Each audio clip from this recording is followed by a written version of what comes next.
श्री शिवाय नमस्तुभ्यम। दोस्तों, मेरे चैनल में आप सभी का स्वागत है। आज वीडियो में मैं शेयर करने वाली हूं कि सभी को प्रतिदिन सुबह उठ के कुछ ऐसे कार्य होते हैं जो ज़रूर करना चाहिए, जिससे आपके घर में पितृदोष हो, दरिद्रता हो, सब समाप्त हो। तो आइए हम जानते हैं। तो देखिए, सबसे पहले हम जब सुबह उठते हैं तो अपने हाथों को मल के अपने आँखों पर लगाना चाहिए, फिर पृथ्वी को प्रणाम करना चाहिए। फिर उसके बाद 11 बार अपने इष्ट आराध्य देवता का नाम लेना चाहिए। फिर आपको जो रात भर लोटे के पात्र में जल रखते हैं, आप रखते हैं या नहीं रखते, मैं तो स्वयं रखती हूँ। तो पीतल या तांबे के पात्र में जो लोटे में जल रखते हैं, उस लोटे को, जल को, अगर आपको पितृदोष समाप्त करना है तो आपको अपने मेन द्वार के छिड़काव जरूर करना चाहिए, जो रसोई घर में रात भर जल रखते हैं। और इस तरीके से जो है, जब आप जल छिड़काव कर देते हैं अपने मेन द्वार का, तो आपके घर से पितृदोष जो होता है वह समाप्त हो जाता है। और यहाँ जो भी है, मैं पूजा का बर्तन वगैरह सब सुबह धुल के रखती हूँ। फिर नहाने के बाद ही मैं सारा काम और करती हूँ। स्नान से पहले रसोई घर में हम सभी को भोजन भी नहीं बनाना चाहिए। कोई भी गृहिणी स्नान से पहले ही भोजन बनाना शुरू कर देती है तो उसके घर में दरिद्रता का वास होता है और व्यक्ति बीमार भी पड़ता है। तो यहाँ देखिए, जो जल मैं रात भर रखती हूँ रसोई घर में, उसको मैं अपने मेन द्वार को छिड़काव करूँगी, क्योंकि जो सुबह का समय होता है हमारे लिए, हमारे दिन भर के भाग्य को, हमारे दिन भर के कर्म को बदलता है। तो सुबह का जो जल होता है, रात का जल हम रख के छिड़काव करते हैं, तो कहा जाता है जो हमारे पितृ आते हैं उनको एक तरीके से तर्पण मिल जाता है और उससे आपके घर के पितृदोष भी समाप्त होते हैं। फिर सबसे पहले हम बता दें कि सुबह के समय हम सभी को सूर्य भगवान को जल जरूर देना चाहिए। सूर्य भगवान को अगर आप जल देते हैं, अपने मेन द्वार पर छिड़काव करते हैं, तुलसी माता को जल देते हैं, स्नान के पहले कुछ भी आप रसोई घर में नहीं बनाते, तो आपके घर में बरकत जरूर होती है और हर गृहिणी को यह कार्य करना चाहिए। तो इस तरीके से देखिए, सुबह मैं सूर्य भगवान को जल देती हूँ, फिर उसके बाद मैं तुलसी माता को भी जल दे देती हूँ। तुलसी माता को हम सभी को जल देना ही चाहिए, क्योंकि तुलसी माता हमारे घर की जो है लक्ष्मी होती हैं। माता लक्ष्मी का स्वरूप होता है, हमारे द्वार पे बैठ के हमारे घर की रक्षा करती हैं। तो तुलसी माता को सुबह सुबह जल जरूर देना चाहिए। यहाँ मैं दुपट्टा न रख के, मैं एक छोटी सी चुनरी रख के जो है रखी हूँ, क्योंकि सर को खाली करके पूजा नहीं करना चाहिए। तो यहाँ पर मेरा जो है जल छिड़काव, सूर्य भगवान को जल देना सब हो चुका है। अब हमारे घर से बाहर नीम का पेड़ है। अगर आपके आसपास नीम का पेड़ हो, बेल वृक्ष हो या समी वृक्ष हो, तो एक लोटा जल जरूर समर्पित किया करिए, क्योंकि जब आप अपने घर से एक लोटा जल समर्पित करते हैं तो आपके घर में हर प्रकार के रोग वगैरह, दोष वगैरह जो होते हैं वह सब समाप्त हो जाते हैं।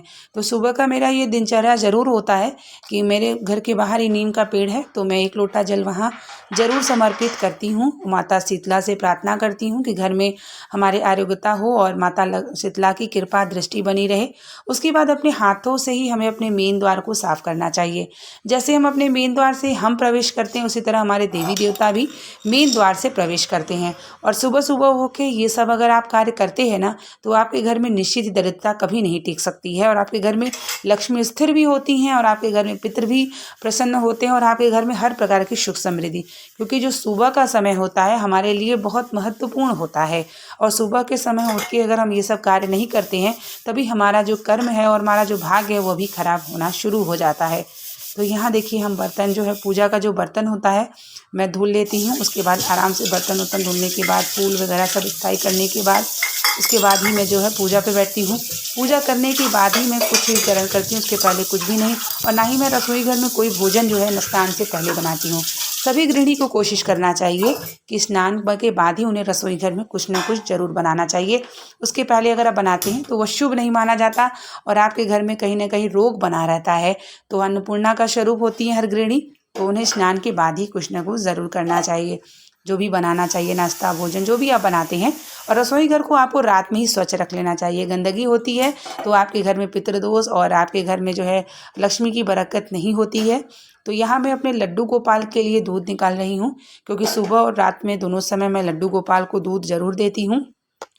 तो स्नान के बाद अब मैं यहाँ दूध निकाल के अब लड्डू गोपाल को मैं यहाँ पे रात में सुला देती हूँ। तो सुबह उठाती हूँ तो उनको दूध पिलाती हूँ, उसके बाद ही मैं उनको स्नान कराती हूँ। जैसे हम अपने छोटे बच्चे की देखरेख करते हैं, वैसे हमें अपने लड्डू गोपाल की देखरेख करने से हमारे घर में सुख समृद्धि बनी रहती है। तो जब आप सुबह का कार्य ये सब करते हैं तो दिन भर आपको तरोताज़ा होती है और आपको शक्ति बल प्रदान होती है। तो लड्डू गोपाल को हम इस तरीके से सब उठाते हैं प्यार से। उसके बाद उनको जो है थोड़े थोड़े करके दूध पिलाएंगे, फिर घंटी का नाद से उनको जगाते हैं और अगर आपके घर में लड्डू गोपाल हैं तो आप भी सरल तरीके से इस तरीके से ज़रूर सुलाया करें उन्हें, और उन्हें जगा करके उन्हें दूध सुबह शाम ज़रूर दें। जैसे हम अपने बच्चे को दूध पिलाते हैं वैसे ही हमें अपने लड्डू गोपाल का ध्यान देख रेख ज़रूर करना चाहिए। तो सुबह की जो दिनचर्या होती है उससे हमारा दिन भर का भाग्य बनता है। सुबह के समय उठ करके हमें बिना वजह के काम जैसे मोबाइल वगैरह हो गया या कुछ इधर उधर की चीज़ें ना देख के हमें अपने कर्म की तरफ होना चाहिए। जैसे कि सुबह का जो हमारा प्रतिदिन का रूटीन है वो होना चाहिए, जिससे हमारा भाग्य भी और हमारे इष्ट देवता की भी कृपा बनती है।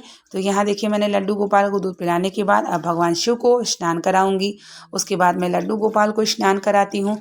फिर इन लोग का श्रृंगार पूजन मंत्र जाप करने के बाद ही मैं जो है अन्य कार्य करती हूँ। उससे मुझे दिन भर बड़ा अच्छा महसूस होता है कि मैंने सुबह का कार्य हम अपने भगवान के लिए और अपने लिए इतना समय निकालते हैं, क्योंकि बच्चे होते हैं फिर उठ जाते हैं, फिर उनको स्कूल भेजना, उनके लिए नाश्ता तैयार करना।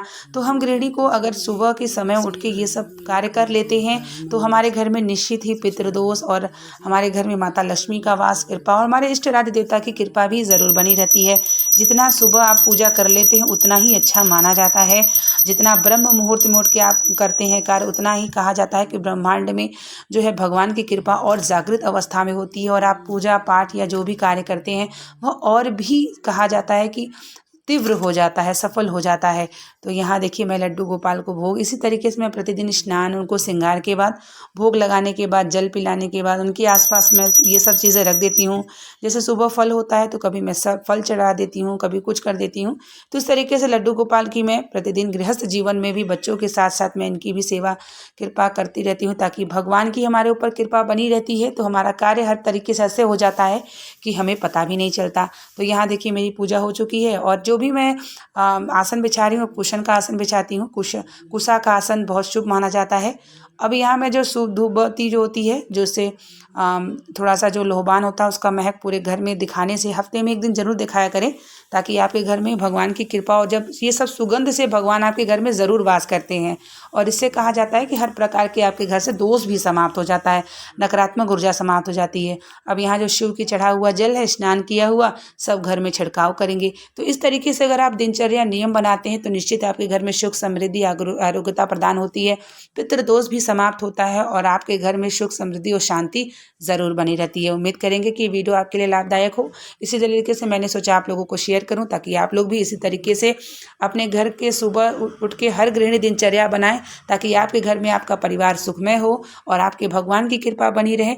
और यहाँ इस तरीके से हर एक कोने कोने में मैं रसोई घर से लेते हुए हर जगह स्थान पर इस तरीके से दिखाऊंगी। और उसके बाद अब मेरा हो जाएगा समय चाय का, क्योंकि अब चाय पीती हूँ, उसके बाद फिर मैं मंदिर जाती हूँ, आने के बाद तभी नाश्ता करती हूँ। मिलते हैं आप लोगों के लिए नेक्स्ट वीडियो को और नेक्स्ट जानकारी को लेकर के। तब तक के लिए आप लोगों को श्री शिवाय नमस्ते।